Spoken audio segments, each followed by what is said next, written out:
E estamos de volta com o BBcast, seu podcast de automobilismo e outros nerds. E no episódio de hoje vamos falar sobre o GP do Bahrein. E aqui comigo está a Débora Santos Almeida. Olá, amigos, sejam bem-vindos a mais este podcast. E bom, vamos falar aí dessa corrida que aconteceu, mas no começo parecia que não deveria nem ter começado. Exatamente, até interessante que a gente viu o dia inteiro a gente falando do Grosjean, do acidente do Grosjean. Mas tivemos corrida sim, foi uma corrida até mesmo muito boa. E vamos falar sobre esse GP realizado no Bahrein, o primeiro dos dois que vão ser realizados nessa pista. Bom, pessoal, mas antes disso, eu gostaria de pedir para vocês acessarem o nosso canal no YouTube e se inscreverem na nossa plataforma para poder conhecer mais do nosso trabalho. Lá nós estamos realizando lives todas as terças e quintas-feiras, mas também estamos divulgando o Boletim Expresso e outros conteúdos para vocês. Então passem por lá, confiram o nosso material, assinem e ativem o sininho para não perder nenhuma das nossas notificações.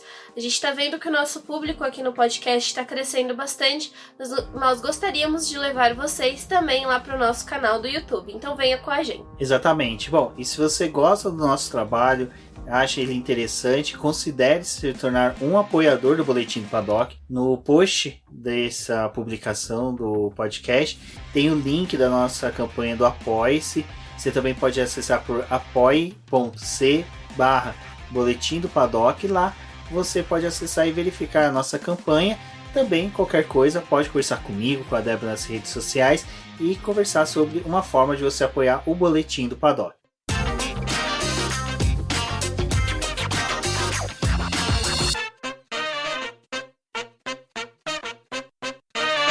Bom, Débora, é interessante que a gente chegou pro GP do Bahrein, certo que a gente veria de uma forma assim um domínio dos carros com motor Mercedes, carros que teriam uma motorização um pouco melhor, principalmente porque é um carro de uma pista, na verdade, que o motor fala muito alto, né? E que a gente viu ano passado um domínio da Ferrari, mas nesse GP foi totalmente oposto. A Ferrari e os carros com motores Ferrari sofreram e muito. A gente viu os carros da Ferrari e da Alfa Romeo e da Haas correndo atrás, perseguindo os carros da Williams, que são os últimos do grid. É bem interessante isso nessa temporada, porque assim, conforme as corridas foram se desempenhando ali no começo do ano, a Ferrari foi colocada em dúvida, né, sobre o seu desempenho, porque a gente teve algumas corridas que o Leclerc terminou no pódio ou na quarta posição, ali muito à frente, mas eu acho que o desempenho realmente real da Ferrari era o que o Vettel estava carregando, né?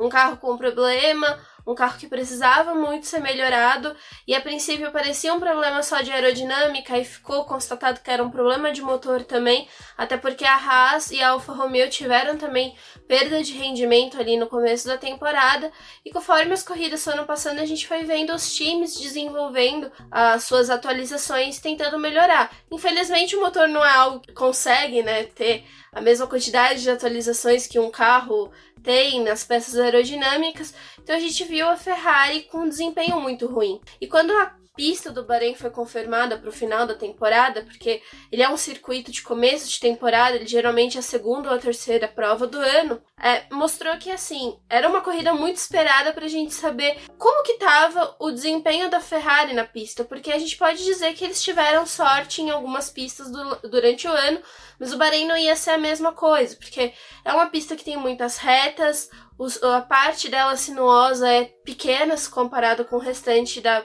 pista, né? Então, assim, era um desafio muito grande realmente para a Ferrari, tanto que a gente ali no nosso YouTube até brincou, né? Falou quantas voltas que a Ferrari vai tomar da Mercedes nessa corrida e até na próxima, que a pista tende a ser muito mais veloz do que essa que a gente viu. E assim, foi realmente um show de horrores para a Ferrari. Apesar do Leclerc ter figurado em alguns momentos ali entre os 10, ele acabou perdendo rendimento e eles terminaram fora da zona de pontuação. Quer dizer, o Leclerc herdou, né, uma posição depois que o Pérez abandonou e terminou em 10º, mas a realidade é que eles praticamente iam sair zerados desse final de semana. E aí a gente compara, né, com o que aconteceu no ano passado e vê o quanto realmente que o carro da Ferrari perdeu e o quanto que aquele motor da Ferrari era um motor adulterado, né? Era um motor que realmente tinha algo muito de errado ali e que a gente fica nessa dúvida aí do que realmente foi acordado. Então, de fato, chegando nessa pista, a gente tinha a percepção de que o motor Mercedes ia se sair melhor no circuito, apesar dali na sexta-feira a gente ter até uma reclamação do Lewis Hamilton e do próprio Bottas de falar que eles não estavam encontrando o equilíbrio do carro e não estavam sentindo o carro muito confortável. E também, olhando, assim, as posições da Racing Point, ela também não estava tendo, assim, um grande destaque, né? Acho que o fator foi que a Racing Point também estava um pouco apagada, a McLaren estava um pouco apagada, e quem talvez poderia ter um destaque maior era a Mercedes, que estava liderando, mas ainda assim eles tinham o contraponto de estar reclamando do carro, né? Mas ainda neste final de semana, apesar dessa questão do motor da Ferrari, eu sempre tive a impressão que essa questão do motor ilegal, né, que a Ferrari teve no ano passado, deve ter sido alguma ilegalidade assim do tipo muito absurda, que a FIA falou, cara, fomos feitos de trouxas, não temos como se revelar pro mundo como fomos feitos de trouxas, então vamos fazer um acordo secreto, porque se o mundo vê que nós somos feitos de trouxas pela Ferrari dessa forma, não teremos respeito de mais ninguém, então ninguém mais vai atravessar na faixa de pedestre, ninguém vai usar cinto no resto do mundo, as pessoas vão começar a dar seta, já que é uma coisa que ninguém faz. Então a FIA, eu acho que fez esse acordo secreto com a Ferrari, porque deve ter sido uma coisa muito esdrúxula, o que a Ferrari realmente fez de ilegalidade no motor dela. Eu acho que uma das coisas que foi implementado aí no nosso cotidiano agora, de usar muito o emoji do palhaço, é algo que aconteceu primeiro com o pessoal da FIA que foi usando esse emoji, e ele foi espalhando para as outras comunidades, entendeu? Então assim, a gente usa o emoji de palhaço hoje por causa da FIA. A reunião com a Ferrari deve ter sido assim, Ferrari explicando as ilegalidades que tinha no motor, cara da FIA abriu uma necessaire, começou a se maquiar feito um palhaço, falou, cara, fomos feitos de palhaços pelos italianos, porque aí agora vem essa promessa de motor novo, revolucionário, que o Binotto tá realizando lá nesse período sabático que ele tá preso lá em Maranello. Então eu espero que seja um motor que pelo menos seja legal e seja competitivo, porque seria interessante a gente ter as 3 equipes competitivas ano que vem. Eu acho que pra ser legal a FIA tinha que ter colocado alguém lá do lado do motor da Ferrari pra ver o que tá acontecendo. Ou a FIA realmente aceitou o papel de palhaço dela e falou, agora vocês podem fazer com o nosso consentimento, agora de assar. Na live eu falei, né, que o pessoal falou bastante que existe essa teoria de conspiração de que esse ano ruim que a Ferrari passou é um ano de penalização que a FIA falou, já que você fez a gente de trouxa, fica um ano com o motor ruim, depois você pode retornar com o seu motor ilegal lá, que a gente vai fazer vista grossa. Não sei. Torço para que não seja realidade.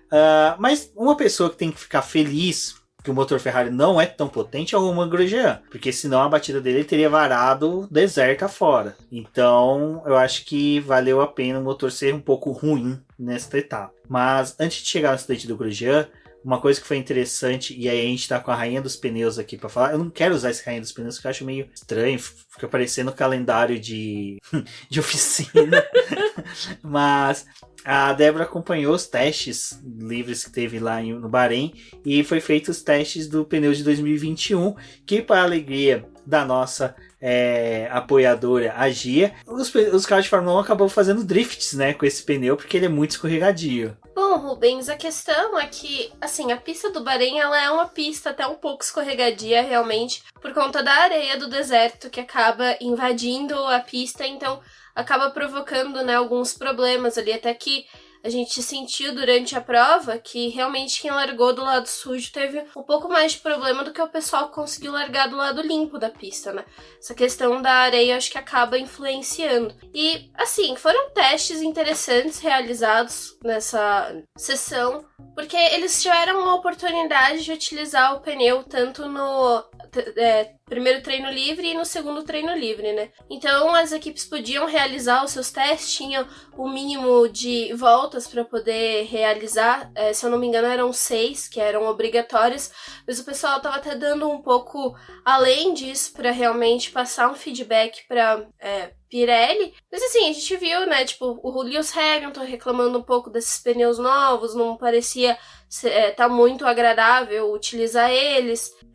Tem essa questão da pista que eles escolheram para poder testar, mas parece que, assim, para a Pirelli foi algo satisfatório realizar esses testes, porque eles precisam botar esses pneus para poder rodar e depois fazer uma avaliação mais concreta para, no final das contas, aprovar essa goma pro próximo ano, né? Foi tudo que a gente já falou ali na live. A gente tem a questão de que os carros são muito mais potentes esse ano, então a gente teve alguns problemas com os pneus, alguns que eram esperados, outros não. Aí vai ter alteração do downforce do carro para a próxima temporada, para poder também melhorar essa questão dos pneus, já que não compensava para a Pirelli fazer uma troca de todos os jogos que ela tem, só para poder utilizar em uma temporada, porque já em 2022 os pneus vão ser diferentes. E aí também, tipo, a gente tá no meio de uma pandemia, não ia ter como realizar os testes, não teve aqueles testes de meio de temporada que geralmente a Pirelli acaba utilizando para poder fazer com que as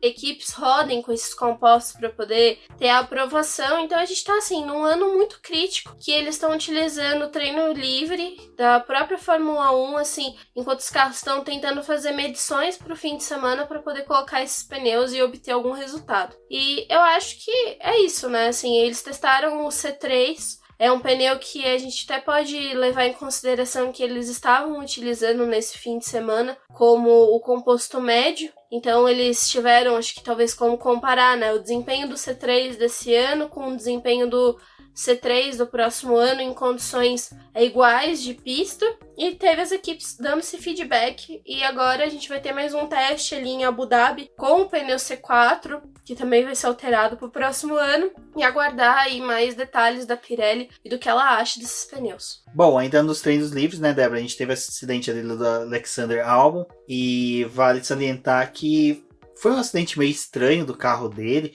ele acabou pisando fora no lado externo assim da pista. É muita areia, é muito sujo, então o carro acabou rodando e batendo muito forte no muro. Vale aí uma salva de palmas para os mecânicos da Red Bull, porque eles conseguiram reconstruir o carro e, salvo engano, me corrija se eu estiver errado, ele não sofreu nenhuma penalização por troca de peça essencial, e é uma batida típica em que demonstra que teria que trocar até o câmbio, porque as rodas ficaram totalmente destruídas. Até o pessoal ficou brincando, né, que a roda fez aquele símbolozinho de coração com a mão, mas o acidente eu acho que não afetou em nada depois do desempenho dele pro Qualify no sábado.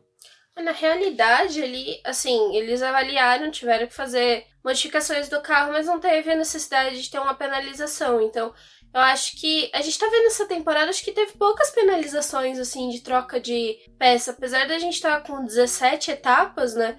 Não me lembro de muitos pilotos punidos, até por conta de batidas, assim, que tiveram que trocar componentes do carro. E o Albon, ele conseguiu se safar dessa, né? Até porque parece que a Red Bull tá cobrando realmente que ele demonstre o desempenho dele nessas últimas etapas do ano. E eu fiquei até um pouco preocupada, assim, com a questão do Albon ali no sábado, porque eu acho que uma batida daquela acaba, às vezes, até abalando um pouco a confiança, né, do piloto. E o Albon, a gente vê e fala em algumas corridas que ele tá mal, aí em outras que ele fez, tipo, o papel dele da prova, e aí essa corrida eu achei que foi bem interessante, assim, ver o Albon atuando na pista, porque, de fato, a Red Bull teve que passar e até quebrar o toque de recolher ali que eles tinham de sexta para o sábado para poder recuperar o carro e tornar ele possível de ir para a pista já no terceiro treino livre. Então é um trabalho louvável que o time teve, que acho que era algo que eles não esperavam ter que fazer. E aí ele teve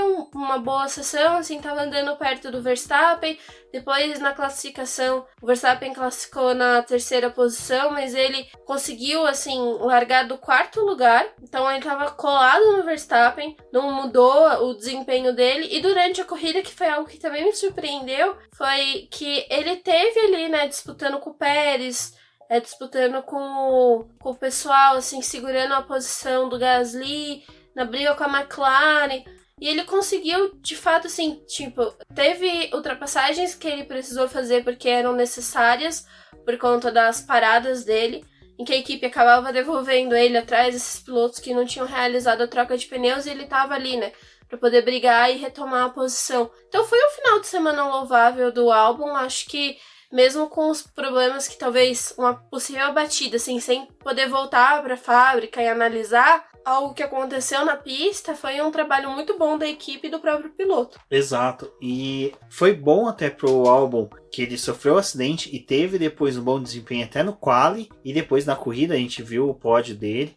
até algo, salvo engano, é o primeiro pódio da atual dupla da Red Bull, então é bem legal isso. A gente viu que a ideia da permanência do álbum, porque eu acho que já tô meio que cravando isso, é um pouco de achismo meu, mas depois pensando nos últimos dias, compensa para a Red Bull permanecer com o álbum, principalmente porque o Gasly está se fortalecendo mais na AlphaTauri. A permanência do álbum vai manter a Red Bull, isso já chegamos a comentar também nas lives. A Red Bull está confortável no segundo lugar do campeonato de construtores. Ano que vem, a única equipe que pode ameaçar ela e que eu acho que vai ameaçar vai ser a Aston Martin, com o Sebastian Vettel chegando, porque ela teria esse ano essa representação da Racing Point contra ela, mas a Racing Point sofreu aquela penalização de 15 pontos. Depois teve a questão do Covid do Sérgio Pérez, que tirou ele de 2 provas. A gente teve o Stroll também fora de provas.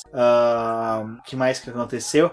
O Stroll desde Monza só fez 2 pontos. Então, e o Stroll e o Albon se equivalem entre pilotos assim.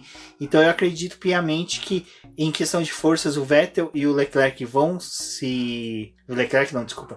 o Verstappen, eles se igualam dentro de cada equipe, e por sua vez o Albon e o Stroll também se anulam. Então eu acho que pode ter essa compensação. Então, na minha análise, eu acho que para a Red Bull compensa mais manter o Albon, esperando o Gasly ser amadurecido, né, e poder colher esse fruto delicioso francês lá da árvore da AlphaTauri, trazer para a equipe e depois defenestrar o Albon. Tipo, o Albon vai ser boi de piranha da equipe. Bom, é aquela coisa, né? Assim, eles já sabem o que esperar do Albon e qual o desempenho que ele tem. Ele pode melhorar, mas eu acho que é difícil dele piorar, né? Mas eu acho que também foi algo que eles ressaltaram ali na própria transmissão, que o problema também que a gente tem é que, assim, a Red Bull hoje tá brigando com uma Racing Point, brigando ali com a McLaren, que estão tentando se definir na 3ª e 4ª posição do campeonato de construtores, mas a gente não sabe em que pé volta a Ferrari no ano que vem, né? Porque se esse motor que a Ferrari tá prometendo como sendo um motor muito rápido, um motor que vai trazer eles pra briga de novo, e se eles acreditam que eles vão poder estar brigando ali com a Red Bull pela 3ª ou 2ª posição do campeonato, aí já coloca o Albon numa posição mais difícil, porque teoricamente teríamos os 2 carros da Ferrari com chances de brigar pelo começo do pelotão, né? E aí cabe ao Albon tentar disputar com esse pessoal e ver pra onde que ele vai, né? Porque se a gente tiver, novamente, o que a gente tá tendo agora em corridas que a gente vê, sei lá, a McLaren pontua às vezes com um carro, ou às vezes pontua com 2. Aí nessa prova a gente teve a Racing Point que não pontuou com nenhum. Tipo, eles acabam se alternando, né? Tipo, eu acho que a Red Bull ela já não é esse perfil de equipe que fica muito fora da zona de pontuação. Ela teve alguns problemas esse ano, mas eu acho que não é realmente o padrão dela, né? De estar sempre tendo problemas, assim, sendo uma equipe que fica transitando entre pontuar muito bem e pontuar muito mal. E aí, o Albon teria um papel, assim, muito mais importante dentro da equipe de realmente brigar de frente com quem tá pontuando pra poder ir melhor. E eu acho que a Aston Martin também vai esperar que o Stroll tenha um bom desempenho, né? Porque também é aquela coisa, se não tiver um bom desempenho com o nome que a Aston Martin tá vindo e com a aposta que ela tá tendo no Vettel,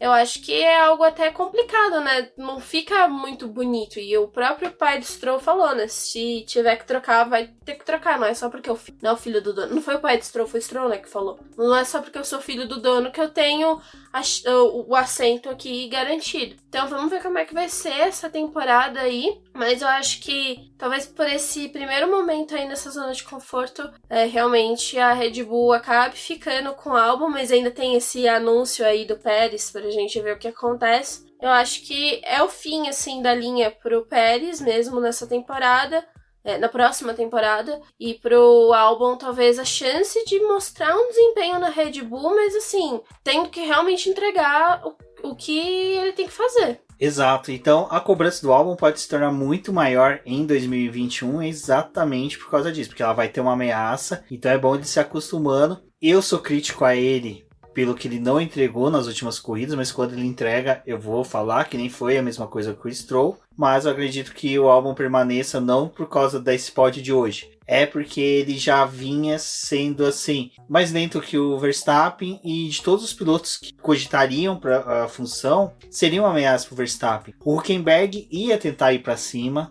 ser um bom piloto. O Pérez também ia querer ser um piloto. O cara não ia aceitar 1 ano, 2 anos de contrato. Então o Albon permanece por isso. Agora, só um adendo que enquanto que a gente está gravando o BBcast, eu sempre fico atento aos nossos apoiadores. E o Rafael Carvalho mandou até uma pergunta aqui pra gente no Twitter. Na verdade, ele mandou 2 perguntas. A primeira eu vou responder agora, que daí a Débora, que manja de pneus, consegue me auxiliar. A Mercedes fez um pit stop estranho com o Bottas, em que só trocou 3 pneus e deixou permanecer 1.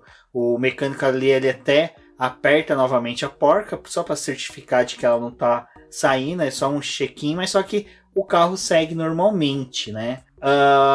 Nesse pit stop, aí ele pergunta se é ilegal trocar apenas 3 pneus.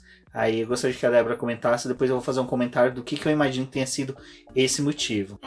Parece que essa troca foi realizada quando o Bottas sofreu lá o furo do pneu no começo da corrida, que ele ainda estava com o pneu novo, então eles fizeram uma troca só de alguns compostos e deixaram esse da frente sem trocar. Não é ilegal, desde que você não troque o tipo de pneu que o piloto está usando. Então, tipo, se você está usando faixa branca e aí você tira os 3 pneus de faixa branca e coloca um pneu...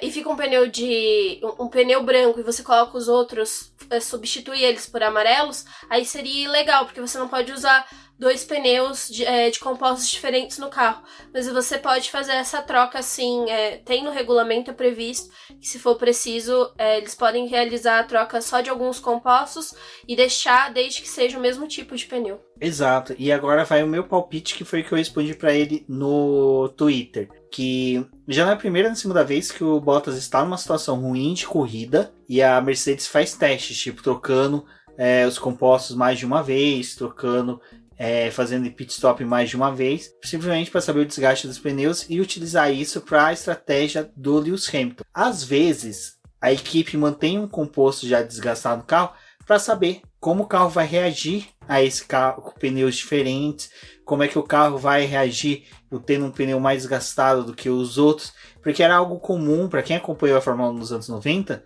que não tinha regra de compostos macios e duros, você podia usar até mistos. Tinha pista que o lado direito era todo equipado com pneus duros, o lado esquerdo com macios, porque o lado esquerdo era o lado que mais decompunha os pneus, então era o lado que precisava mais de um pneu que durasse mais, né? Não tinha essa questão do grip, não se discutia tanto essa questão na época. Sim, existia, mas só que não era tão divulgado como hoje. A gente tem a Pirelli soltando em 1000 releases pra gente poder entender como é que é a complexidade dos pneus. Então, às vezes pode ser que a Mercedes falou, vamos fazer a troca só de 3 em vez de 4, para saber como é que o carro vai se comportar com esse pneu, pra gente poder saber no futuro se um pneu mais desgastado pode ser utilizado, porque ele hipoteticamente esse lado aqui é o que mais desgasta, então em vez de a gente colocar 4 novos, só coloca 3 novos e um usado. Então tem inúmeras variáveis que se pode tirar desse pit stop maluco que a Mercedes fez com o Valtteri Bottas. E aí é isso, gente. Sendo apoiador, mandem perguntas pra gente, a gente vai sempre dar preferência para vocês. E quem não é apoiador, considere aí ser apoiador do Boletim Paddock, é um auxílio muito bom. A gente teve a introdução de novos membros lá no nosso grupo do WhatsApp e também como apoiador, então agradeço a todos. E agora, seguindo aqui na nossa gravação, um dos itens aqui da pauta já era a questão do Qualify, né, Débora? Que eu acho que, assim, o Qualify não foi nada fora do comum daquilo que a gente já estava vendo nas últimas corridas. Eu acho que o único ponto que realmente deve ser ressaltado, assim, só para a galera poder entender uma questão que vai ser levantada um pouco quando a gente comentar sobre as corridas, foi o lance do Carlos Sainz, né? Que simplesmente o câmbio travou ali, o sistema de tração dele travou e o carro rodou no final da reta principal da pista e ele acabou não fazendo, né, o Q2 e assim ele acabou largando a 15ª colocação. O que a McLaren explicou foi que ele teve um problema no eixo traseiro do carro, que fez ele rodar e simplesmente travou. E eles não conseguiram retomar para ele poder voltar para classificação, porque eles precisavam mexer no carro, então não ia ter como ele retornar. Mas, não foi um problema de câmbio, não foi um problema de quebra, né? Só foi o diferencial que acabou travando e prejudicou o Sainz, que não conseguiu retornar para a classificação. Então a McLaren ali, o que ela estava buscando, e ela provavelmente tinha boas chances de passar com os dois carros para o Q3, acabou eliminando a possibilidade do Sainz, que teve que largar da 15ª posição, mas pelo menos não perdeu, né? Não foi punido de nenhuma forma por troca de nenhum componente, porque não teve essa necessidade e ele pôde voltar para a pista normalmente no domingo. Exato. E um ponto que é interessante aí da corrida em si, né, do treino, foi que a gente tem a 98ª, nossa, a pole de número 98 do Lewis Hamilton. Eu vou me baralhar totalmente novamente, porque já são quase 2 da manhã, a gente tá gravando aqui de domingo para segunda. Escolhemos um bom horário para não ter ruídos para vocês. Então, foi a pole de número 98 do Lewis Hamilton. Uma coisa que já começou a me incomodar no sábado era o pessoal ranhetando, é mais uma pole, nossa, inacreditável, que surpreendente.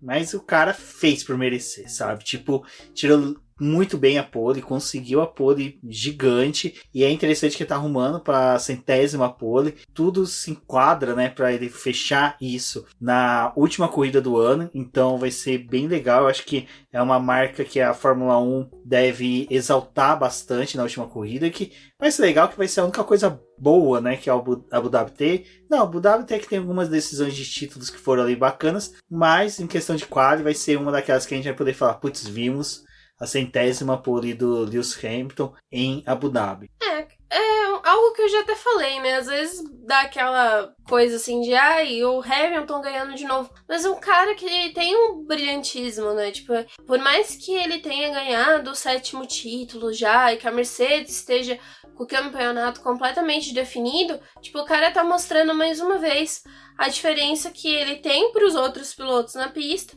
e até pro próprio companheiro de equipe, né? O Bottas não teve uma largada muito boa, acho que a gente vai falar disso mais pra frente, mas é toda a questão, assim, dos detalhes que ele vai tirando pra poder ter a melhor volta e ter a pole. Eu acho que, assim, foi até interessante a disputa que tivemos entre ele e o Verstappen, porque foi algo até questionado por eles na sexta-feira, né? O Verstappen acabou assustando um pouco a Mercedes por conta do bom desempenho que ele estava tendo. E eles não sabiam até quanto que a Red Bull ia conseguir tirar do carro para poder brigar pela pole. Apesar da gente ir com aquela confiança de que vai ser mais uma pole do Hamilton, depende de vários fatores para conseguir a volta ideal, né? E ainda estava tendo a pressão ali da Red Bull. Depois o Bottas conseguiu superar o Verstappen, então infelizmente foi o Bottas que largou do lado sujo da pista, mas essa disputa que a gente teve ali, tanto interna da Mercedes quanto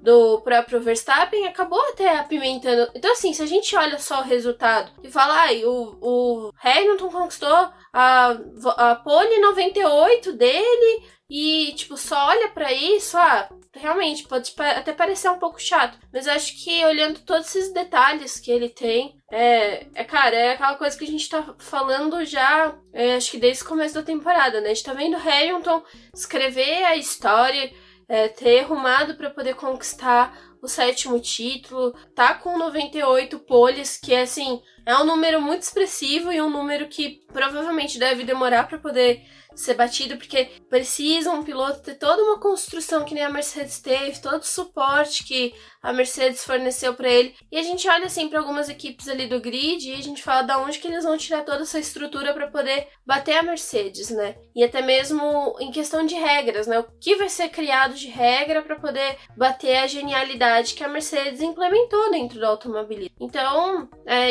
pode ser assim, infelizmente a gente tá vendo ele fazer isso de novo. Até pode ser, mas a gente tá tendo a oportunidade de ver, né, isso acontecer. E eu acho que se ele conseguir realmente fazer 100 poles, terminar com esse número no final da temporada, vai ser um número grandioso, porque o próximo número 100 dele deve ficar pro próximo ano, né? Exato, então aí que vai ser bem legal a gente poder ver, né, em 2021, ali nas primeiras corridas, já obter a 100ª vitória e torcer, né, para que chegue algum piloto para dificultar isso, porque não deixará de ser interessante a gente ver o adiamento da 100ª vitória. O Verstappen perguntou, né? Quando que você vai parar aí pra dar oportunidade pros mais novos de conseguir conquistar números bons também na Fórmula 1? Exato, então vamos seguindo, acompanhando aí. E agora, né, Débora, a gente chega na corrida de domingo. Todo mundo viu, acho que não tem ninguém no planeta Terra que não acabou recebendo a notícia, porque o acidente do Grosjean foi espetacular, sim, na questão pirotécnico da coisa. Não foi algo assim que passa despercebido para qualquer pessoa que esteja acompanhando pelas redes sociais. Até foi interessante que várias pessoas perguntaram, já pode começar a fazer as brincadeiras, né? Porque é difícil a gente não fazer, mas a gente faz com todo respeito, porque depois que a gente viu que o Grosjean saiu bem do carro, conseguiu mandar até um vídeo pelas redes sociais, falando, agradecendo a introdução do ralo, todas essas questões que faz com que ele esteja vivo agora. Então a gente consegue fazer também um programa um pouco mais suave, mais tranquilo, sabendo que ele está bem de saúde, mas foi um acidente assim que na hora que teve o acidente que eu vi o fogo subindo, minha primeira reação foi olhar para a Débora.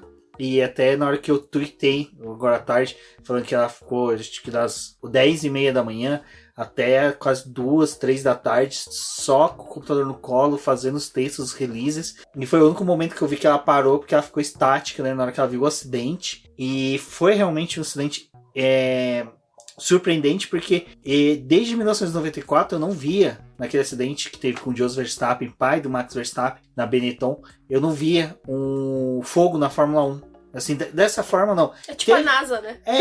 Teve reabastecimento, era super normal, mas era coisa que acontecia, não tinha a proporção de um incêndio tão forte como foi do caso do Grosjean hoje. Eu acho que, assim, o acidente dele teve uma proporção muito grande, porque eu acho que foi uma sequência de fatores, né? Mas, assim, tava tendo a largada, que foi algo que a gente não esperava que fosse acontecer, tipo, na primeira volta. Porque, cara, é normal, assim, os pilotos estavam encostando no outro, eles estão disputando posição.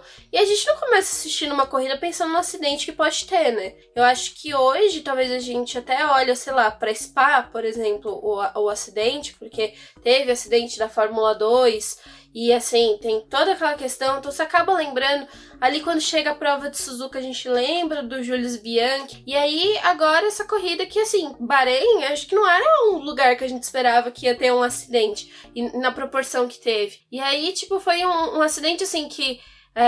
teve uma batida. A pancada já parecia forte, mas demorou, assim, tipo, 1 segundo praticamente pro carro entrar completamente em combustão. E ali onde a câmera tava posicionada, não dava muito bem pra você ver o que tinha acontecido além daquela parede. Porque o que dava a impressão era que o carro inteiro tinha colapsado, né, em questão de pegar fogo, e tudo aquilo ali tinha virado uma bola de fogo. E foi uma coisa que o Rubens falou, tipo, carros de Fórmula 1 hoje não pegam mais fogo. Tipo, algo deu muito errado pra que isso acontecesse. E aí, a gente tava conversando, né, falei assim, eu acho que, sei lá, algum componente gerou uma faísca ali e acabou fazendo isso, mas...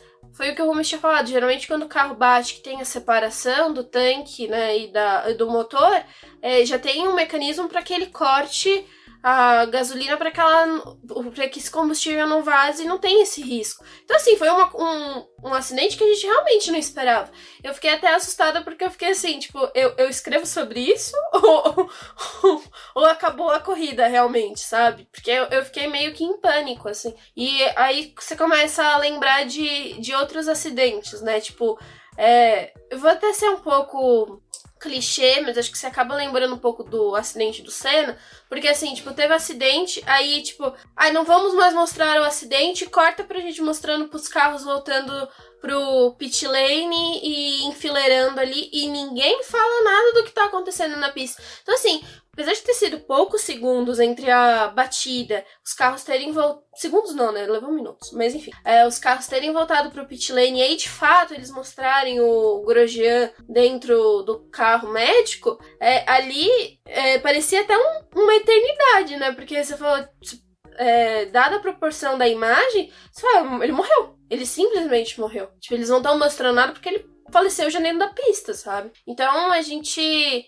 eu acho que é algo que ninguém esperava ver nesse domingo. Exato. E o que pega mais desse acidente é uma coisa que até eu assisti a live do Sérgio Cervelli e com o Carlos Del Valle, com o Valese lá participando, e tem uma coisa que o Sérgio às vezes repete, eu também falo aqui bastante, e até eu sempre recomendo, assistam os vídeos do Lito, do Aviões e Música, e que ele fala uma coisa que, principalmente quando a gente estuda direito aeronáutico, a gente aprende que todo fator que gera um acidente na aeronáutica, em aviação, são inúmeras ocorrências que chegaram naquele fato, naquele incidente. O caso do Grosjean, ele é interessante, que dá para fazer um programa, um episódio só sobre isso, e eu acho que durante janeiro eu acho que eu vou fazer sim, porque durante a pesquisa que eu fui fazendo no dia para poder responder algumas dúvidas que surgiram, eu vi que tem muito material a ser discutido, mas a gente vai tentar sanar algumas coisas aqui, então é bem capaz que esse programa fique até um pouquinho mais longe. Primeiro, muita gente estranhou, mas o carro parte no meio? Sim, a ideia é partir no meio justamente porque é o seguinte, um carro de Fórmula 1, quando ele colide, ele tem que ir se despedaçando, se desmontando e só sobrando a célula de segurança ali, a célula de sobrevivência que pilotar. A ideia é que conforme você vai perdendo aqueles componentes, o carro vai perdendo energia, então ele vai diminuindo o atrito dele com o local. Para quem se lembra do acidente do Robert Kubica no GP do Canadá de 2007, se não me engano, 2007, isso mesmo, que ele venceu em 2008, o carro dele não se despedaçou totalmente. Então uma das coisas que surgiu daqueles estudos era, se o carro dele tivesse despedaçado, possivelmente o carro ele teria parado mais cedo, porque o carro ficou capotando por um longo trajeto. Então é algo que surgiu também na Fórmula Indy, do carro se soltar do motor para que a célula de sobrevivência fique mais leve e assim ele não trepide mais pela pista. Outro ponto que daí foi o que eu mais critiquei, e até na hora eu levantei isso no Twitter, vieram: mas deve continuar a corrida de qualquer jeito. É que para mim é inadmissível um guarda-reio se abrir daquela forma. O guarda-reio sempre foi feito para o carro bater, seguir a linha do guarda-reio e parar. Então, primeiro que para ali, o errado já é ser um guarda-reio sem proteção de pneus, porque ali se você vê uma proteção que ela acentua do lado externo da pista para dentro da pista. Então ela é uma reta muito... É uma franja assim, muito, que segue muito para dentro da pista. Lembra até aquela batida que o Sainz teve no... Não, foi o Kvyat na Silverstone. Não, o do Sainz. Sim, Sainz na Rússia. Na Rússia, que ele pegou aquele pedaço do muro e bateu. Tipo, ali eles tinham feito um desvio pro carro não bater, e aí o Sainz ele não conseguiu passar pelo desvio e bateu com o carro. E ali também já parecia um ponto crítico, porque era uma quina, tipo, o cara vai e bate na quina. Exato, e aí que entra na Rússia, ele bateu, se esquivou e o carro não pegou fogo, não se destruiu como foi o do Grosjean. Então era para acontecer isso que aconteceu com o Sainz na Rússia. Mas aí eles depois terminaram, eles decidiram tirar o guarda-reio, bonitinho, o Masi fazendo lá filmagem, que nem um bocó. E desculpa, esse cara aí pra mim já tá, depois de tudo que aconteceu esses dias, eu acho que já começa a colocar em xeque até a posição dele dentro da Fórmula 1. Eles me colocam a gente teve outras posições do Charlie Whiting, né, que foi bem diferente, assim, em questões de decisão dentro da pista. Exato, e até o pessoal comentou, parece que depois que Charles Whiting faleceu, né, do ano passado pra cá, muitas coisas parece que estão se tornando, que era mínimas, estão se tornando o máximo de responsabilidade dentro da Fórmula 1. Mas voltando, aí depois eles tiraram o guarda-reio, que estava todo danificado, e colocaram muro de concreto. Tipo, vocês saberam que um piloto acabou de bater ali, numa desaceleração de 53 Gs, vocês me colocam uma preula de um muro de concreto, sabendo que esse ano o Kvyat bateu numa proporção bem menor lá em Silverstone, e no dia seguinte, pro GP seguinte, que eles colocaram barreira de pneus. Então era o mínimo que eles tinham que ter feito ali. Vamos pôr esse sinal de concreto, coloca a barreira de pneus, ou decide que aquele trecho da Fórmula 1 ali ia ser todo de bandeira amarela até colocar uma proteção digna. Era o mínimo que eles deviam ter feito. Nesse ponto eu concordo com o Ricardo, que falou que não gostou que a Fórmula 1 ficasse mostrando toda hora o acidente. E era nisso que eu estava pautando, não era, como vamos fazer a corrida novamente, tendo essas condições. Não é questão de segurança, que eu acredito que tem todo um estudo, toda uma elaboração em cima disso. A gente sempre falou isso, que a gente acompanha a fiscalização que a FIA faz ali dentro da Interlagos para conter o GP de Fórmula 1, mas eu entendo o lado dos pilotos, que, cara, eu vendo o cara colocando concreto num lugar que o piloto colega meu bateu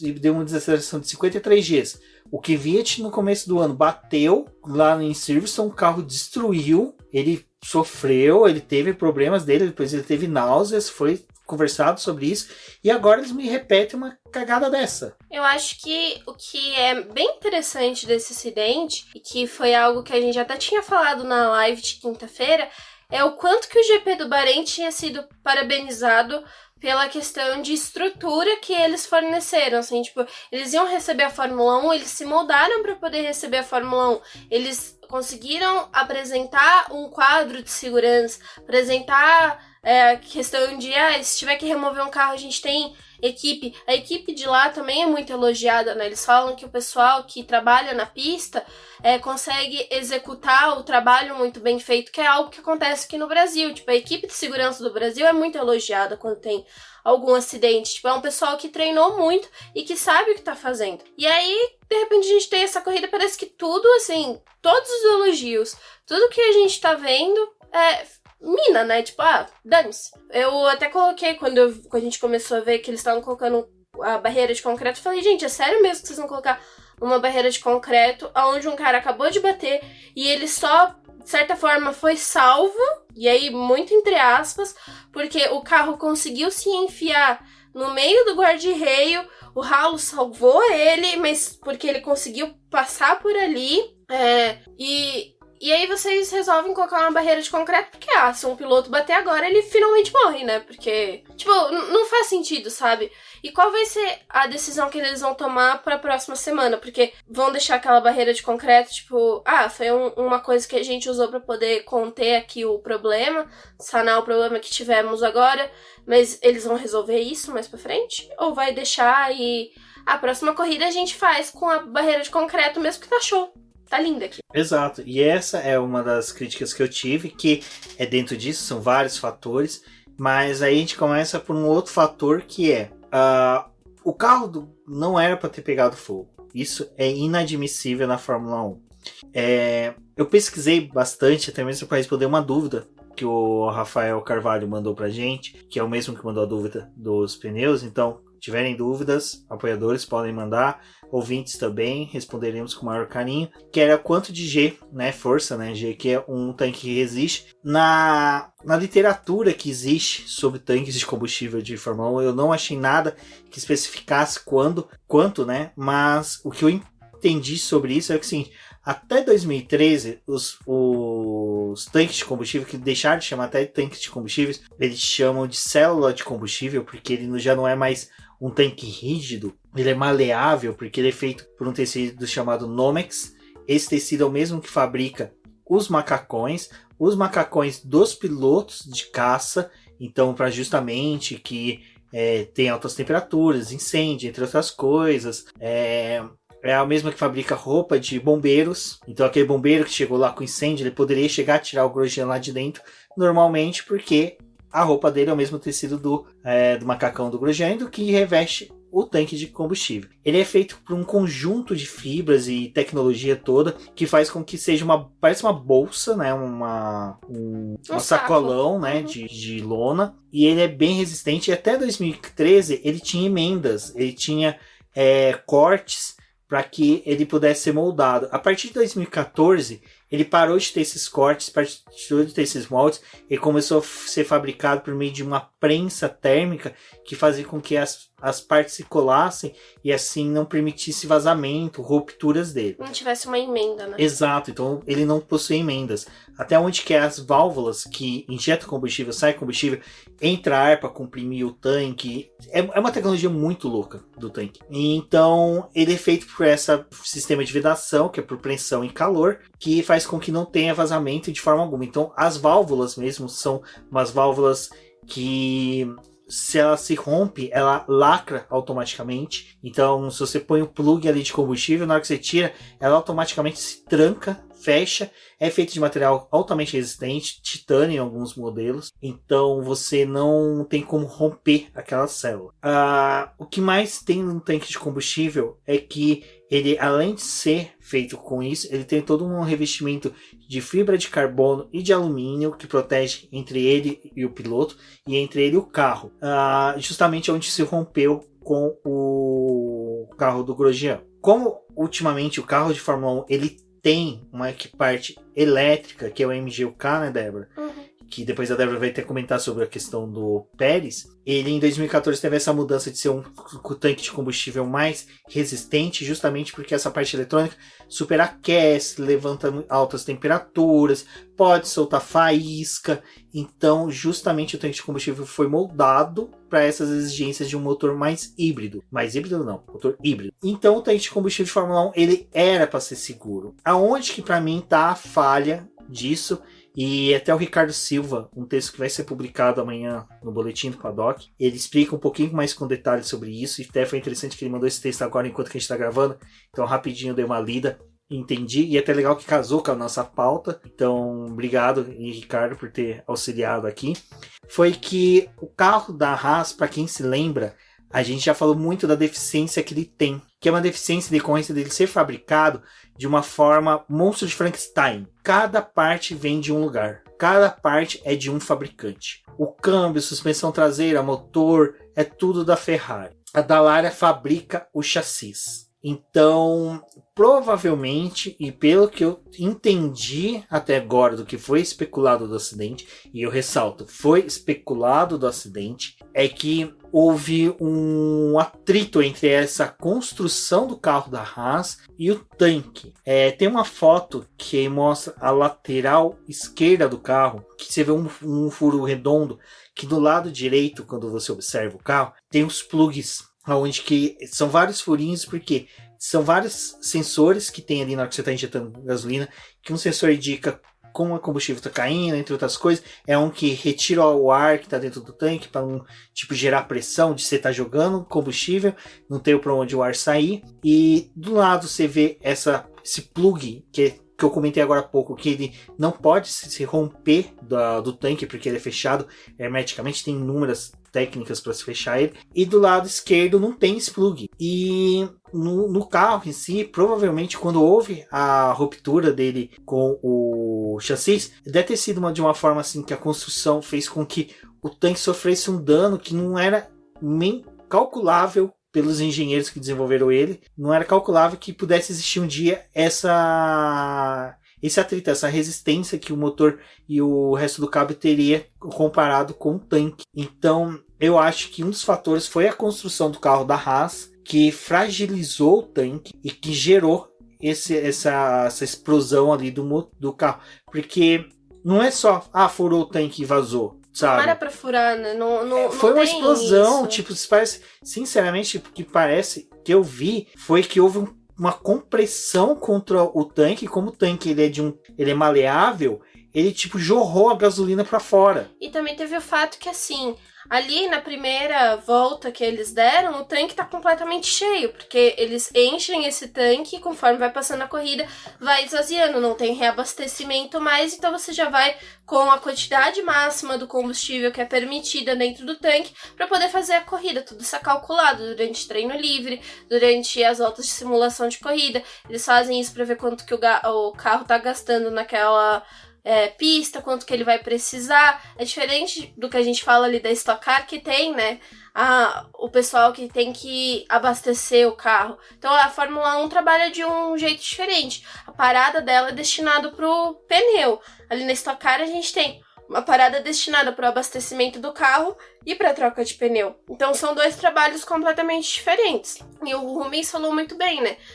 Não é só o fato das equipes comprarem coisas de outras equipes, outros fornecedores para poder montar o carro. A Haas é literalmente um Frankenstein, porque ela compra peça de praticamente muita gente para poder fazer esse trabalho e conseguir, né, de fato montar o carro dela. Então eu acho que é uma situação assim preocupante, porque o Rubens acho que já falou isso muito bem, a gente teve sequência de problemas que levaram a explosão do carro, a explosão ali desse tanque de combustível e todos os problemas que acarretaram. Tem fotos que até mostram, né, assim, o que parece ser uma rachadura do tanque, o que parece que realmente foi que teve um estrago maior, né, um problema maior, Mas eu acho que o que me chama mais a atenção dentro de tudo isso que o Rubens falou é que, de fato, a célula de sobrevivência é algo assustador da forma como é feita e muito bem feita e muito bem pensada. Porque aquela estrutura ali, por mais que, né, a gente veja o tanque de combustível que tá grudado junto a ela,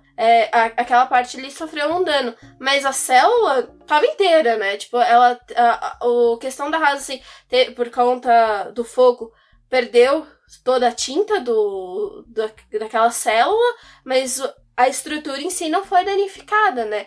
O Grosjean foi salvo pelo trabalho que foi feito naquilo, né? É uma coisa que é muito bem desenvolvida, que tem um trabalho, assim, para tentar diminuir as chances do piloto realmente sofrer algum acidente maior. Aquilo ali não é para poder matar o piloto, por isso que chama uma célula de sobrevivência, porque se tiver um problema ele é solto dali, aquela estrutura ele se separa do motor do carro, então isso já foi pensado, porque o motor ele também é uma peça muito pesada que, dependendo do acidente que tem, se aquilo fosse para cima do piloto, poderia matar ele. Então esse mecanismo dele se separar também é para poder evitar esse problema com o piloto, né? E ali, acho que o ralo foi algo que realmente salvou a vida do Grosjean. Se alguém tinha dúvida do ralo, que isso já se provou há muito tempo que não, né? Que ele realmente tá ali em 2018, e faz o trabalho dele, naquele né? acidente do Leclerc em Spa-Francorchamps, que o pneu traseiro do Alonso bateu no halo e danificou bem o halo. E aí você vê que ele iria direto pra cabeça do Leclerc. Mas absorveu o impacto, né? Teve o acidente também do Ericsson em Monza, então teve mais de um acidente. A gente teve hoje também o do Stroll. Até mesmo de quando o pneu solta de algum dos lados ali, que ele tem aquela corda que segura, né, para que o pneu não saia, a roda não saia, mas a gente já teve acidente dessa corda meio que ricochetear e o pneu voltar, né, pra cima do piloto. E aí também o acidente que foi esse. Evitar de bater no capacete do piloto. Então, todo esse mecanismo do ralo mudou muito. E nessa corrida, ele freou a entrada do Grosjean no guarda-reio, que ele, né, graças a Deus não foi decapitado, não aconteceu nada com a cabeça dele, porque poderia ter acontecido algo muito pior. Então, assim, eu acho que os pilotos ressaltaram já isso muito bem, porque a gente teve vários avanços da Fórmula 1 ao longo dos anos. O Rubens também falou lá no Twitter que não foi o fator de um acidente que fez diferença nessa batida do Grosjean, foi os 70 anos da Fórmula 1 de tecnologia e de avanço que permitiu isso. E acho que tem algo também que vale a pena ressaltar, que assim, apesar de hoje a gente falar muito da Fórmula E, das tecnologias elétricas que agora estão sendo o foco e indo para a pista, né, que já não é mais tanto a Fórmula 1 que dita os avanços tecnológicos que vão para os carros de rua, mas ela trabalhou muito bem dentro dela para que todo o avanço tecnológico fosse refletido pro que a gente está vendo atualmente na pista. Então, assim, é um carro que tem segurança. Esse fator do tanque vai ser um fator que deve ser estudado. E, assim, vai ser estudado no carro da Haas, mas eles devem levar para as outras equipes e falar, olha, se você tá fazendo desse jeito, faça de outro jeito, porque se a gente tiver um outro acidente, isso pode voltar a acontecer. A gente não espera que tenham outros acidentes assim, mas é tudo trabalhado para evitar que eles não aconteçam. E, assim, se a questão do tanque não era algo pensado até hoje, que apesar do que o Rubens já falou, de a gente ter tido todas essas mudanças que já teve, mas pode não ser o fator principal da preocupação deles, agora vai ser um fator que eles vão precisar se preocupar e saber o que está acontecendo. Então, a gente ainda deve ter muito estudo, e o próprio Ross Brawn falou, né, ele vai exigir que tenha essa análise do que aconteceu ali desse acidente, para ver o que pode ser mudado, porque vai ter que ser mudado alguma coisa. Bom, e eu só queria também falar mais uma coisa sobre esse acidente, que é algo até que eu gostaria que vocês lessem a minha crônica dessa segunda-feira, que é falando a respeito desse acidente que a gente teve aí, mas é o fato que a gente teve toda uma sequência de erros, mas a gente também teve uma sequência, assim, de coisas que aconteceram que foram boas, né? Que foi o fato do Grosjean, apesar dele ter absorvido todo esse impacto, ele não desmaiou. E ele não ficou ali no meio daquela bola de fogo sem conseguir ter uma reação. Então foi algo bom, assim, porque ele conseguiu tirar o cinto de segurança, ele tentar se liberar do carro. E também tem o fato do carro de segurança, o carro Medical Car, tá atrás dos pilotos. Porque o Medical Car ele larga com os pilotos ali durante a primeira volta, depois ele recolhe para os boxes. E ele tava atrás e ele foi o carro que viu o acidente do Grosjean, já parou na frente do Grosjean. Eles são, como é o Medical Car, né? São pessoas especializadas, são médicos que sabem o que tá acontecendo na pista. Então, assim, o piloto do Medical Car, o médico, os dois saíram e eles já foram agarrando o Grosjean, instruindo, falando, joga aqui o extintor de incêndio, tipo, ameniza a chama pra gente poder chegar mais perto dele. Tipo, o cara pegando e agarrando o Grosjean e puxando ele, assim, tipo, foi um negócio de muito heroísmo, de ele ter... ambos, né, reagiram, assim, muito rápido. E a questão ali foi salvar o Grosjean, tirar ele do meio do fogo, né, tirar ele dali e depois ver se ele tinha fraturado alguma coisa, se tinha acontecido alguma coisa com ele, porque por mais que eles tenham aquele treinamento, né, porque a gente foi 2 vezes nos treinamentos do GP do Brasil, que é tudo muito bonitinho, tudo muito orquestrado, aquele monte de gente pra poder retirar o piloto em segurança. Tem o fato do que o banco que eles ficam presos, né, do carro, eles conseguem retirar todo o piloto ali se precisar, dependendo do acidente que for.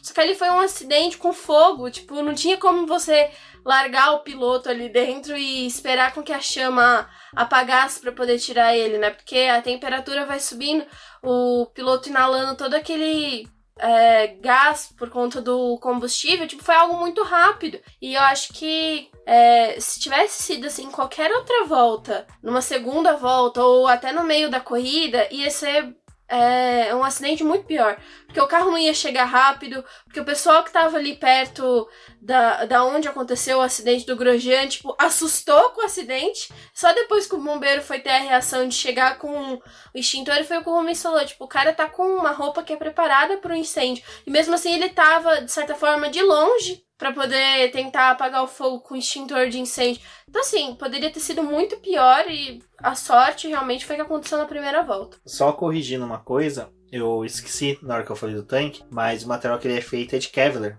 que é o mesmo material que é feito colete à prova de balas, proteção de blindados, então de carro blindado. Então ele é um tecido que realmente, para perfurar ele, só algumas calibres, né? Algumas armas aí de alguns calibres, mas avantajados. Então eu acho que a única pessoa que poderia perfurar um tanque desse seria o sniper russo, mas sabemos que ele está indo na ativa desde 1994.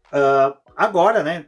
Passou o susto da primeira volta, todos os carros realinharam, foi ter a relargada. Aí dessa forma até eu concordo com o que o Burt falou, porque não foi concluída a primeira volta. Então eles pautaram a regra para os carros se alinharem pela posição que estavam na última volta. Então é meio discutível isso, mas não vamos entrar nesse mérito, porque tivemos a primeira relargada, e aí vamos ter corrida maravilhosa, seguir normalmente, com o Vettel reclamando que o Leclerc deu totozinho nele, e ali foi seguindo, de repente, bandeira amarela, safety car, e vemos um carro rosa de cabeça para baixo. Stroll não tem sorte mesmo, né? Coitado. Não, assim, depois do GP da Turquia, eu pensei assim, nessa corrida o Stroll vai conseguir uns pontos aí, ele vai vir muito bem. Eu tava triste com a realidade da McLaren nesse GP, porque na disputa pelo terceiro lugar, ela precisaria fazer mais pontos que a Renault, muito mais pontos que a Racing Point, e ela tava largando em 15º com o Sainz, como eu falei, o Norris em nono, então tá uma situação ruim, de repente o Stroll de cabeça para baixo. Falei, gente, quem termina com carro só dessa disputa é a McLaren, não é a Racing Point, mas pintaram o carro da McLaren de rosa e fizeram uma troca ali, porque eu também não entendi o que aconteceu ali. E aí, que é pior, né, porque assim, o Kvyat já tava abalado com o que ele fez com o Grosjean, né? E agora eu tô até dando risada, porque o coitado do Kvyat, gente, tipo, o rádio dele é triste, porque ele... mas... eu tomei uma pancada aqui do carro da Haas, e ele olha pro retrovisor, tipo, o carro da Haas virou uma bola de fogo. Tipo, tá tendo aquele cogumelo nuclear que para um russo é normal, né? Ver um lavareda levantando é normal. Se ele dá uma partida do carro lá que ele tem lá na Rússia, levanta aquela lavareda, é normal, mas na Fórmula 1 não. Aí ele deve ter lembrado que isso não acontecia na Fórmula 1 e perguntou, mas ele tá bem? Tipo, aquele sentimento de culpa, né? Tipo, fui eu que matei ele, porque, cara, acho que ele deve ter ficado, assim, muito abalado, né? Aí tem a relargada, ele vai lá e faz o quê? Capota o carro do Stroll. Tipo, eu achei que o Kvyat, de verdade, ele tava andando na frente do carro dele. Sabe aqueles... acho que é quebra-mato que fala? De trem? Que o... Limpa trilho. Que ele vai passando pelo trilho e vai... tudo que tem, né? Se tem pedras, coisas, ele vai tirando, né? E eu falei, nossa, o Kvyat tá com um negócio desse na frente do carro dele hoje. Porque já tirou um da corrida, agora capotou o outro. O que aconteceu? E... foi até bizarro esse começo, assim, da corrida, porque eles também estavam, né, trabalhando pra poder remover o carro do Stroll ali na miúda, pra poder tirar, e o safety car ficou várias voltas na pista, né? Ali eles já não optaram pela paralisação de novo e pela bandeira vermelha. O problema estava na largada, não podia largar parado. Exatamente. E removido o carro do Stroll, tivemos a corrida. A corrida foi bacana, eu gostei muito, muita disputa em pista. As Renaults disputando a todo momento posição, então o Ocon fez uma corrida muito boa. Eu acho que ele deve ter ouvido o último BBcast em que eu critiquei ele bastante, então hoje ele teve uma corrida muito boa. Tava torcendo para que ele não pontuasse tanto? Tava, mas até que a pontuação dele e do Ricardo não foi ruim, foi 8 pontos, mas a McLaren ao final da corrida terminou com 22 pontos conquistados, o que foi muito bom, é praticamente quase uma vitória, então foi bem bacana o resultado aí dessa disputa pela terceira colocação, o que faz com que a McLaren chegue um pouco mais aliviada na disputa pelo anel externo do Bahrein. Vamos ver ali se eles conseguem reverter um pouco mais de pontos para essa corrida. As melhores pontuações que a gente teve da McLaren nessa temporada foi os 26 pontos na Áustria, aí depois eles tiveram 30 pontos na Itália, e aí depois disso o melhor resultado deles foi realmente no Bahrein, com os 22 pontos. Então, e o que eu acho interessante dessa disputa aí foi o que o Rubens falou, né? A gente esperava que a McLaren conquistasse mais pontos, mas era difícil porque o próprio Pérez, ele tá sendo muito grande, assim, nessa temporada, porque ele sozinho, ele tá conquistando muito ponto também pra Racing Point, quando né? ele pontua bem, né? Quando ele pontua bem, tem um pódio. Por mais que a Racing Point tenha feito a cagada de perder uns pódios aí ao longo da temporada, ainda assim ele conseguia terminar na quarta, quinta posição, então ele tava indo bem. E com o possível pódio do Pérez ali, e apesar dos dois carros da McLaren estarem pontuando bem, a disputa ia ficar difícil, né? E agora parece que, de certa forma, a Racing Point jogou no lixo, né? A terceira posição do campeonato. São 17 pontos de diferença agora dela para a McLaren. McLaren, acho que... só precisa administrar, né?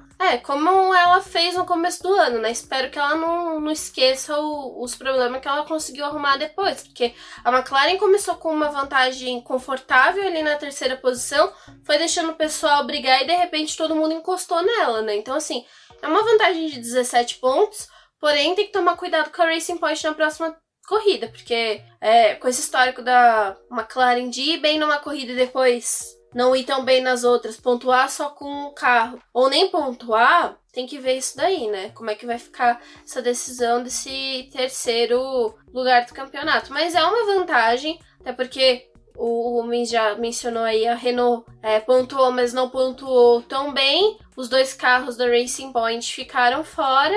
agora é a próxima corrida, né? A McLaren, ela teve nesse fim de semana testando muita coisa, vendo vários ajustes, acho que já até se planejando para a próxima prova. Eles sabem que é uma corrida com um circuito mais veloz, então tem que tomar muito cuidado aí de como que eles vão administrar esses 17 pontos, porque também tem o fato da Renault, né, se pontuar bem com os dois carros, porque eles estão tendo essa inversão, né, um pontua muito bem, aí a outra equipe vai muito mal. E agora, algo que se torna também interessante da corrida foi, além de ver o caso das Red Bulls, não, as Red Bulls não, já vai chegar nas Red Bulls, das Renaults correndo bem, as McLarens conseguindo bom desempenho, o Carlos Sainz saindo, né, de 15º lugar para quinto, ganhou 10 posições na corrida, foi algo surpreendente. Ele foi um oposto do que foi o Bottas, né, que conseguiu chafurdar ao final do grid e conseguiu chegar ali em nono lugar, mas assim de uma forma... Oitavo. Então, demonstra ali um pouquinho de diferença de qualidade de pilotos. Mas a AlphaTauri também correu muito bem esse final de semana, tanto o Gasly como o Kvyat, apesar dos incidentes do Kvyat, até ele foi punido com 10 segundos com o acidente do Stroll. Ele foi uma corrida bem, bem interessante deles, e até dos carros da Red Bull.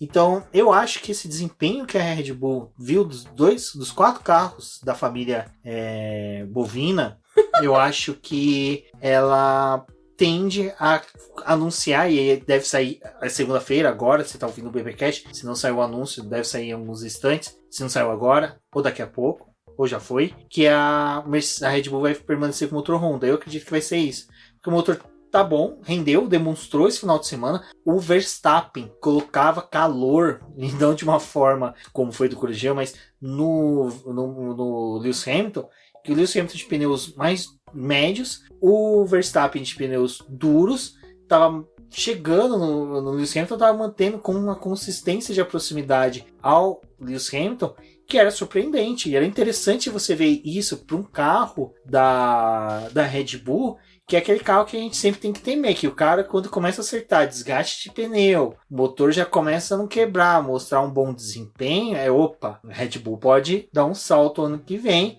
Eles estavam alternando, né, as voltas rápidas, o Hamilton e o Verstappen. Tanto que o Verstappen, ele tirava, sei lá, um segundo, e aí depois o Hamilton ia e dava o troco, né.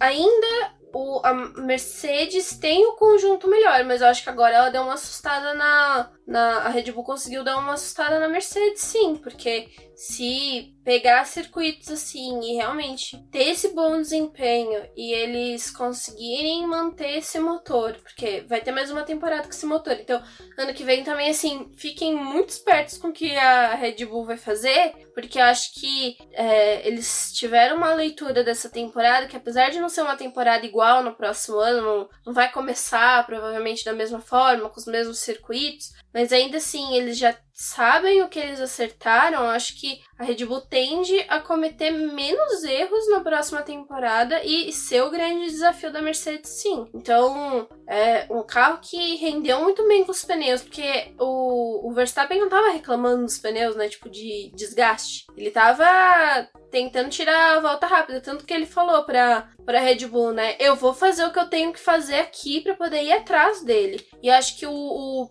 pior problema, assim, que teve foi no final ali, que teve uma boa distância pro Hamilton, ele já não conseguia mais chegar no Hamilton, mas já foi uma fase, assim, da corrida que o Hamilton tava com o pneu duro, aí o Verstappen tava com o duro, depois teve que trocar pro médico, foi quando ele apostou nessa última parada, já tinha estabelecido uma diferença ali, ele tava numa segurança confortável na segunda posição, porque o Pérez não conseguia chegar nele, tanto que ele abriu 25 segundos pro Pérez, que é algo que a gente viu o Hamilton fazendo às vezes com o segundo colocado da corrida, que é o Bottas, e ele fez isso com o Pérez, ficou numa situação confortável para colocar um pneu novo, mas não era nem para poder tentar brigar com o Hamilton, assim, que ele não ia conseguir tirar 25 segundos da parada dele pro Hamilton, né? Mas ele tava ali buscando volta rápida, então assim, algo que a gente tem que ficar de olho, porque a Red Bull, quando ela pega gosto, é tipo o Daniel Serra lá no Stock Car, sabe? Não dá pra gente deixar eles pegarem muito gosto com o campeonato, não, porque aí já começa a desenvolver e Red Bull com as armas certas na mão, a gente já viu o que ela faz, né? Exato. E outra questão que foi legal do desenrolar da corrida foi a questão do desempenho da McLaren, que conseguiu colocar os carros na quarta e na quinta colocação. Então, ali no campeonato de construtores, ela conseguiu um bom distanciamento. Mas antes de falar um pouquinho da questão da McLaren, o que é interessante da gente olhar no campeonato de construtores é que de pilotos, a disputa ali está entre quarta colocação entre o Sérgio Pérez e o Daniel Ricciardo. O Ricciardo conseguiu superar o Pérez por 2 pontos. Depois a gente vem com o Leclerc, com 2 pontos atrás do Sérgio Pérez. Eu acredito que o Leclerc deve permanecer na sexta colocação ali, se dependendo do resultado também, né? Porque o Lando Norris está a 12 pontos atrás, então dá para o Lando Norris tentar buscar ele, o Carlos Sainz buscar o Charles Leclerc. Mas o que é legal aqui da disputa entre a McLaren é que até McLaren, Lando Norris e Carlos Sainz tem diferença de 1 ponto. E o Albon também está com 85 pontos, né, empatado com o Carlos Sainz e 1 ponto atrás do Lando Norris.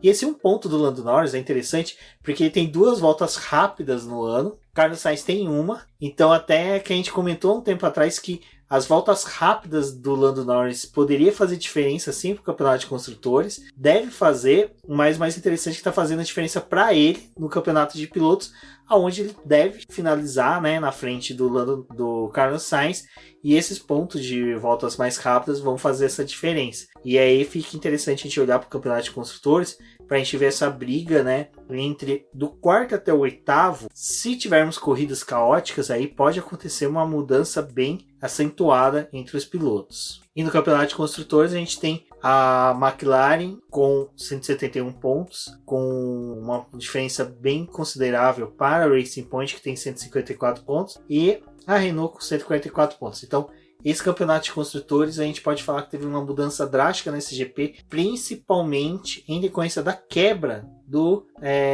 Sérgio Pérez.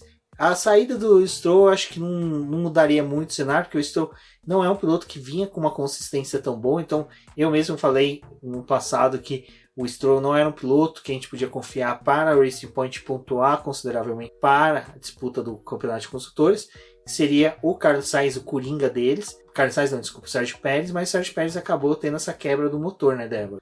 Foi o problema que o Pérez teve, foi um problema com o MGUK. No primeiro momento parecia que tinha sido aquela explosão do motor que a gente já viu algumas vezes acontecendo, mas o problema dele foi ali no sistema de recuperação de energia, que parece que gerou uma faísca e também gerou fogo, né, que a gente viu na parte traseira do carro dele. Tanto que, assim, o Pérez teve o problema e ele ainda permaneceu na pista, né, a gente viu aquela nuvem branca saindo da parte traseira do carro dele e depois começou a pegar fogo.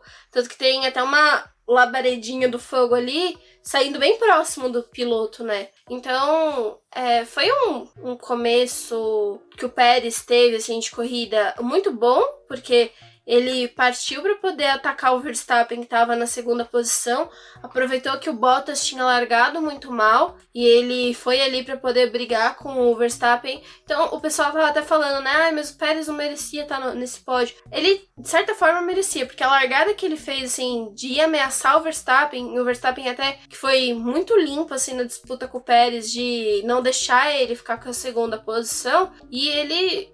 acho que dado o histórico que a Racing Point teve esse ano de problemas, assim, de errar a estratégia e aí devolver o Pérez, o Stroll em posições ruins na pista, perder pódio, era um pódio merecido, se você levar em consideração isso. Foi uma pena, porque não é o que a gente espera que aconteça, né? Tipo, o sistema de recuperação de energia, deixar o piloto fora da equipe, ou um motor, deixar ele fora da corrida, né? Não da equipe, mas da corrida. Então, esse fato deles não terem pontuado acabou auxiliando a McLaren aí e bota mais a Racing Point numa disputa com a Renault. E a Ferrari, aquele pulo que ela deu ali na Turquia, realmente não parece que vai se repetir na próxima corrida. Acho que o desempenho vai ser muito parecido com o que a gente viu esse final de semana, os carros que estão com o motor Ferrari penando demais na pista, mas é aguardar aí para poder ver, né? Exato, e agora que entra aquilo lá que eu comentei, que o tanque, a partir de 2014, ele foi remodelado, né, com Kevlar, para que pudesse atender essa questão justamente da parte elétrica do motor híbrido, porque como a gente viu no caso do Pérez, o MGUK entrou, de certa forma, vamos pôr assim, em combustão, não de uma forma assim, que gerou um calor, uma faísca muito grande, que colocou o motor em combustão, que se atingisse o tanque de combustível nos moldes que ele era em 2013, haveria uma explosão. Então, o modelo que já é de 2014 ele já é compatível com essa questão da parte elétrica do motor. Ainda sobre a corrida, a gente teve, né, toda a tristeza do lado da Ferrari, que foi chafurdando, mas uma corrida que eu acho que foi destaque, eu acho que 2 pilotos tiveram um bom destaque nessa corrida, foram os pilotos da Williams. Tanto o Russell, ora figurava ali no top 10, o Latifi também namorando ali com as posições 10º, 11º, 12º por vários momentos. Então a corrida do Latifi eu acho que foi uma das melhores que ele já teve na Fórmula 1. Então acho que assim, deu um gás na permanência dele na Fórmula 1, justificando o preço ali que é pago por ele para permanecer na corrida. Eu acho que foi, de certa forma, assim, tirando todos os 2 incidentes e a quebra do Sérgio Pérez, foi uma corrida interessante. Acho que vale a pena um dia ser revista, não só pelo acidente do Grosjean, mas como uma corrida que foi bem disputada do começo ao fim. Foi uma corrida memorável, sim. A gente teve ótimas disputas. Eu acho que o fato da Pirelli ter apostado nos pneus que eram intermediários para essa prova, né, deu uma boa mexida na corrida, porque tirou as equipes daquela segurança do pneu que é mais duro, fornecer a durabilidade para que eles dessem várias e várias e várias voltas com aquele mesmo composto. Então a gente teve equipe precisando de 3, 4 paradas para poder ter um bom desempenho, né? E aí um bom desempenho a gente coloca um pouco até, talvez entre aspas. Mas, assim, teve muita movimentação de troca de posição, porque com a necessidade de realizar mais paradas, tipo, o cara parava que tava ali no meio dos 10, ia parar na última posição, tinha que vir conquistando tudo de novo. O Bottas foi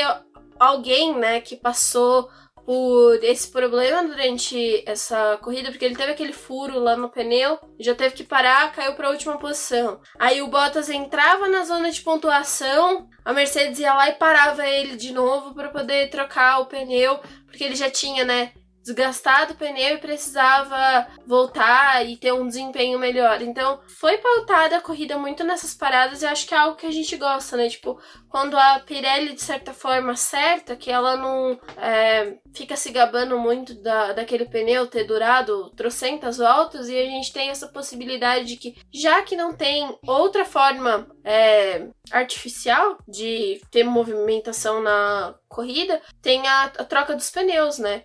Então, acho que foi uma disputa interessante. Toda hora a gente via alguém acionando o DRS para poder usar para ultrapassagem ou para poder tentar se defender de quem estava vindo atrás. Acho que foi uma boa corrida, assim, pelo saldo de ultrapassagens e pelo desempenho que a gente teve de troca de pneu, valeu bastante a pena. E agora, para finalizar o programa, eu acho que foi uma coisa que muita gente, depois que vimos que o Grosjean estava bem, estava tranquilo, só teve as queimaduras na mão e um ou outro machucado, teve bastante machucado em decorrência da forte batida. E aí entrou a discussão sobre, né, os possíveis substitutos dele, porque é uma coisa que até todo mundo comentou, falou, olha, questão da queimadura nas mãos dele, a mão fica delicada, ela toma um pouquinho de rigidez até a reconstituição da pele, ele provavelmente vai ter que fazer fisioterapia, é algo normal quando tem queimaduras, infelizmente é algo que surge em decorrência dos males que ela traz para o corpo, mas a questão do substituto tem que ser falado. Então existem 2 nomes pautados oficiais para substituir o Grosjean, que é o Pietro Fittipaldi, né, Débora, e o outro piloto que é da Fórmula 2, que é piloto de teste também da Haas, que é o Deletraz, que é um piloto também que está na Fórmula 2 agora, que está tendo um bom desempenho. Então, eles são os 2 pilotos oficiais de testes da Haas. Contudo, teve algum tempo atrás, eu não me recordo agora o GP, que os pilotos da Haas não estiveram bem, daí talvez eles teriam que ser substituídos. E aí o Gunther chegou e falou, olha, qualquer coisa eu vou chamar o Grosjean, não, desculpa. Vou chamar o Hülkenberg. Hülkenberg, você tá aí na ativa, disponível no mercado. Vem que você pode ser substituindo os pilotos. E ele ficou naquele stand-by se caso acontecesse alguma coisa com os pilotos da Haas. Então a gente viu que tá em aberto ainda essa questão. Não tem como a gente afirmar que é o Pietro. Eu acho, por mim, como fã brasileiro, gostaria muito de ver o Pietro substituindo, fazendo essas duas últimas provas. Seria interessantíssimo ver se ele foi realmente uma promessa descartada muito cedo pela Fórmula 1 ou se ele ainda pode vir a brigar no futuro por uma posição. A gente até comentou num dos episódios passados sobre isso, mas essa é a situação atual. A gente ainda não sabe, o anúncio deve ser feito durante a semana. As chances do Hülkenberg correr, porque a gente já conhece o modelo desse carro, já tem toda uma estabilidade dentro da Fórmula 1, e pode ser o Deletraz também, porque a Haas vai querer fazer bonito com patrocinadores, com N motivos para poder colocar ele ali. A gente tá numa situação muito delicada da Haas que nem piloto definido pra 2021 ela tem, né? Então a gente não sabe nem quem vai pegar esses carros no próximo ano, porque apesar de ter a especulação de que seja o Mick Schumacher, que venha o Nikita Mazepin também para poder substituir esses pilotos, ainda também tá em aberto se um Pérez ou um Hülkenberg pode assumir essa vaga. E a gente tem que olhar isso tudo com uma certa delicadeza, porque de fato não tem nada confirmado. Quanto à questão de piloto de teste, piloto reserva ali da Haas, é uma situação também complicada, né? Porque a gente vê as equipes passarem por muita coisa ali nas pistas e de fato a gente não vê os pilotos deles de teste testando o carro na pista. Tipo, esse ano foi um ano caótico porque não teve aqueles testes que é geralmente quando eles usam esses pilotos para poder fazer os testes para Pirelli, para poder fazer alguma avaliação. Então, são dois pilotos que tiveram afastado das pistas, né, de certa forma, assim. Tipo, Pietro, ele tá muito com a equipe, ele vai, viaja, a gente vê ele nos boxes, a gente vê ele fazendo comentários ali depois da corrida com o pessoal da Fórmula 1, mas ele não tá de fato guiando o carro ali na pista com a equipe, né? Então eu não sei o quanto que isso vai acabar influenciando na decisão da Haas, porque infelizmente o Hülkenberg, ele andou com os carros esse ano, então ele conhece o carro, apesar de ter corrido ali com a Racing Point, e tá livre, né? Se surgir oportunidade, é o primeiro que vai querer aparecer realmente para poder guiar esse carro. A gente fica com essa expectativa de que, sim, de fato a gente veja o Pietro guiando esse carro se tiver necessidade, se o Grosjean não puder retornar na próxima semana, mas é muito difícil de cravar se vai ser ele ou se vai ser o Deletraz, porque ambos são pilotos de teste e reserva do time e numa circunstância deveria ser eles que assumissem, mas a gente já viu outros episódios neste ano, né, de pilotos da base não sendo confirmados para o time principal, pilotos sofrendo com vagas na Fórmula 1. A questão da experiência conta muito e vai depender do que a Haas quiser aí para essa próxima ou próximas corridas, se de fato alguém tiver que assumir o carro do Grosjean. Exato, vamos seguir torcendo pela recuperação do Grosjean e que o Gunther tome a melhor decisão, que é colocar o Pietro, brincadeira, que seria interessante para nós, mas que seja, né, uma boa decisão aí, que o piloto consiga fazer 2 boas provas e que vamos seguir aqui na cobertura durante a semana. Teremos live na terça-feira com um convidado especial, então acompanhe o Boletim do Paddock. Se você ainda não é inscrito no canal do YouTube, se inscreva, acompanhe as nossas lives. Essa semana teremos 2 lives, na quarta e na quinta. Provavelmente algum boletim expresso aí trazendo novidades da Fórmula 1, da Fórmula E e tudo mais lá no canal do Boletim do Paddock no YouTube. Sigam a gente nas redes sociais. Redes sociais é bom.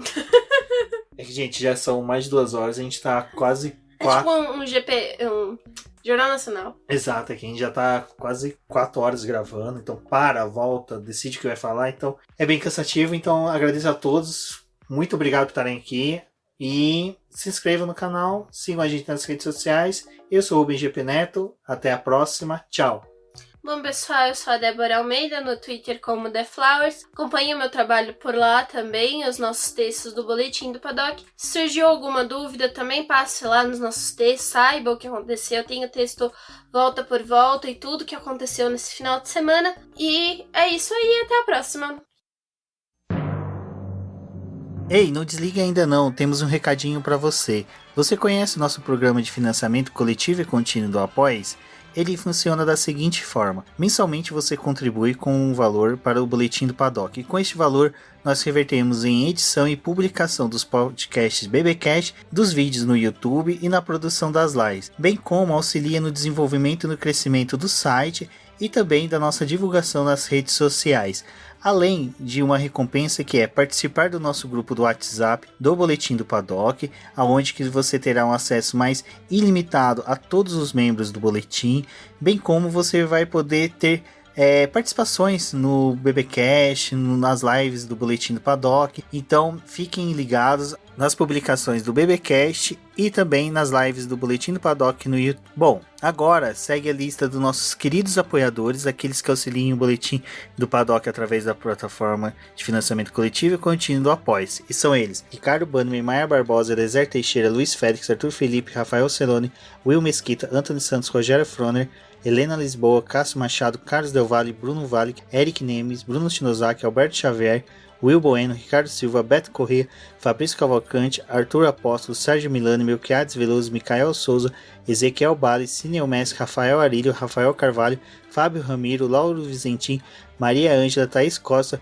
Rafa Catelan, Gia Casalec, Carlos Eduardo Valese, Tadeu Alves e Paula Barbosa. Muito obrigado a todos vocês que apoiam e financiam o Boletim do Paddock.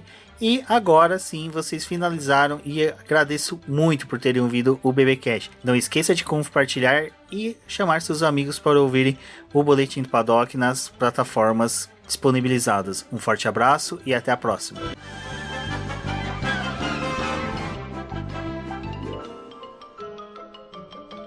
Isso é tudo, pessoal.